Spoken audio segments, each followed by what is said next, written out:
ہمیں اپنے رویوں کو بدلنا ہوگا، اس لیے نہیں کہ ہم شازی نازی کو اس گھر میں آنے سے روکنا چاہتے ہیں یا ان کے لیے اس گھر کے دروازے بند ہو گئے ہیں، بلکہ اس لیے کہ وہ اپنے گھروں اور اپنے شوہروں کی ذمہ داریوں کو سمجھیں اور وہاں اپنا دل لگائیں۔ چلو مان لیا تم جو کہہ رہی ہو سچ ہے، مگر آج پرویز کے سامنے یہ سب ڈرامے بازی کرنے کی تمہاری کیا تک تھی؟ وہ ایک دم پھر سختی سے بولی، تاکہ شازی کے راستے بند ہو سکیں اور وہ جو چور راستے سے اپنا گھر تباہ کرنے کی کوشش کر رہی ہے نا، اسے پتا ہو کہ اس کا سب کچھ اب وہی گھر ہے، یہاں اس کے لیے کوئی جگہ نہیں۔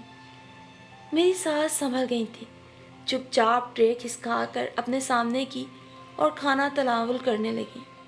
میں مسکرائی، مجھے اندازہ ہو گیا تھا اپنی ساس کے تیور دیکھ کے ہی کہ آج میری معاملہ فہمی ان کے دل میں گھر کر گئی تھی، کیونکہ کوئی ماں اپنی بہو کے لیے کتنا بھی برا کیوں نہ سوچتی ہو، مگر اپنی بیٹی کا گھر خراب کرنا وہ ہرگز بھی نہیں چاہتی۔ اس لیے مجھے یقین تھا آج سے میری ساس بھی اپنے گھر سے نہ سہی مگر اپنی بیٹیوں کے گھر سے مخلص ہو کر ضرور سوچیں گی۔